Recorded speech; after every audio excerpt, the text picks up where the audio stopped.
2024 সালে ভাদ্র মাসে কৌশিকী অমাবস্যা কবে পড়েছে তা নিয়ে রয়েছে বহুজনের বহু কৌতূহল। ভাদ্র মাসে এই অমাবস্যায় বীরভূমের পীঠস্থান তারাপীঠে ধুমধাম সহকারে পুজো করা হয়। এই পুজো ঘিরে অগণিত মানুষের ঢল নামে তারাপীঠে। সাধক শ্রী বামাখ্যাপার আরাধনার পুণ্যভূমি তারাপীঠে 2024 সালে কবে পড়েছে এই কৌশিকী অমাবস্যার পুজো, সেই সময় জেনে নিন। কথিত রয়েছে দেবী কৌশিকী হলেন আদ্যাশক্তি মহামায়ার এক রূপ। এই কৌশিকী অমাবস্যায় শুম্ভ নিশুম্ভ নামে এই দুই অসুরকে বধ করেছিলেন দেবী। এই দুই অসুরের কাছে ছিল ব্রহ্মার বরদান। তিনি বলেছিলেন যে কোনো অজনীসম্ভূত নারী তাদের বধ করতে পারবেন, আর কৌশিকা থেকে সৃষ্ট কৃষ্ণবর্ণ দেবী এই দুই অসুরকে বধ করেন। এই অমাবস্যাতেই তিনি বধ করেছিলেন বলে কথিত রয়েছে। সেই থেকেই ভাদ্র মাসের অমাবস্যা কৌশিকী অমাবস্যা নামে খ্যাত। কৌশিকী অমাবস্যা 2024-এর তিথি পড়েছে 15ই ভাদ্র রবিবার, অর্থাৎ 1 সেপ্টেম্বর শুরু হচ্ছে কৌশিকী অমাবস্যার তিথি। 15ই ভাদ্র রবিবার ভোর 5টা 7 থেকে শুরু হবে। তিথি শেষ হবে 17ই ভাদ্র মঙ্গলবার 3 সেপ্টেম্বর সকাল 6টা 31। কৌশিকী অমাবস্যার মাহাত্ম্য। ভাদ্র মাসের এই কৌশিকী অমাবস্যার তিথিতে বিশেষ তন্ত্রমন্ত্রের ক্রিয়া চলে। তারাপীঠ মহাশ্মশানে গোটা রাত ধরে এই বিশেষ আরাধনায় বসেন বিভিন্ন সাধকেরা। কথিত রয়েছে এই তারাপীঠে কৌশিকী অমাবস্যার দিনে সাধক বামাখ্যাপা সিদ্ধিলাভ করেছিলেন। তন্ত্রমতে এই রাতকে তারারাত্রিও বলা হয়। মনে করা হয় কৌশিকী অমাবস্যার এই পূর্ণ তিথিতে স্বর্গ ও নরক দুয়ের দ্বার কিছু মুহূর্তের জন্য উন্মুক্ত হয়।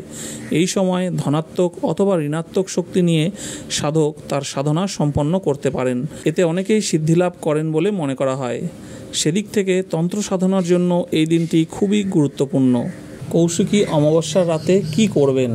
শাস্ত্রমতে কৌশিকী অমাবস্যার মাহাত্ম্য অন্য অমাবস্যা তিথির থেকে অনেকটাই আলাদা। তন্ত্রমতে যারা দেবীর সাধনা করেন তাদের জন্য এই রাতের বিশেষ মাহাত্ম্য রয়েছে। তো জেনে নেওয়া যাক যে এই রাতে কি করলে শুভ ফল পাওয়া যায়। কৌশিকী অমাবস্যার রাতে কোন কোন কাজ করলে সংসার থেকে অশুভ শক্তি দূর হয় এবং মা তারার আশীর্বাদ লাভ করা সম্ভব হয়।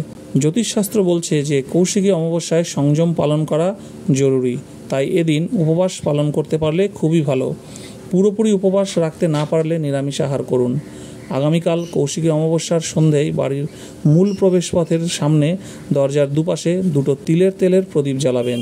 এর ফলে আপনার সংসার থেকে সব অশুভ শক্তি দূর হবে ও শুভ শক্তির আবির্ভাব ঘটবে। কৌশিকী অমাবস্যায় মা তারার পায়ে রক্তজবা ফুল ও লাল সিঁদুর নিবেদন করে ভক্তিভরে মায়ের কাছে প্রার্থনা করুন। এর ফলে মা তারার আশীর্বাদে আপনার জীবন থেকে অমাবস্যার কালো ছায়া দূর হবে। কৌশিকী অমাবস্যার সন্ধ্যায় বাড়ির কাছাকাছি কোনো কুয়োয় 1 চামচ দুধ ঢালুন। কুয়ো না থাকলে কোনো গর্তেও দুধ ঢাললে হবে। এর ফলে মা তারার আশীর্বাদে জীবনের সব বাধা বিপত্তি দূর হবে। কৌশিকী অমাবস্যা তিথিতে আপনার বাড়িঘর খুব ভালোভাবে পরিষ্কার করুন। কোথাও যেন একটুও নোংরা আবর্জনা না থাকে সেদিকে খেয়াল রাখুন। বাড়ির সামনে উঠোন থাকলে সেটিও ভালোভাবে ঝাঁট দিয়ে পরিষ্কার করুন। এদিন ঘরে কোনো এঁটো বাসন ফেলে রাখবেন না। নোংরা জামাকাপড় ডাই করে রাখবেন না।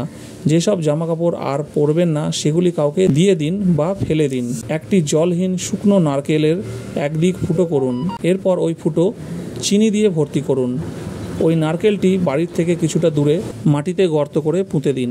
পোতার সময় নারকেলের ফুটো যেন উপর দিকে থাকে। খেয়াল রাখবেন এই কাজ করার সময় আপনাকে যেন কেউ দেখতে না পায়। কৌশিকী অমাবস্যার এই টোটকার ফলে জীবনে সমস্ত দুঃখ দুর্দশা দূর হয়।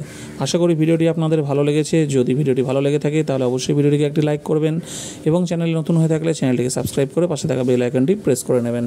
ধন্যবাদ।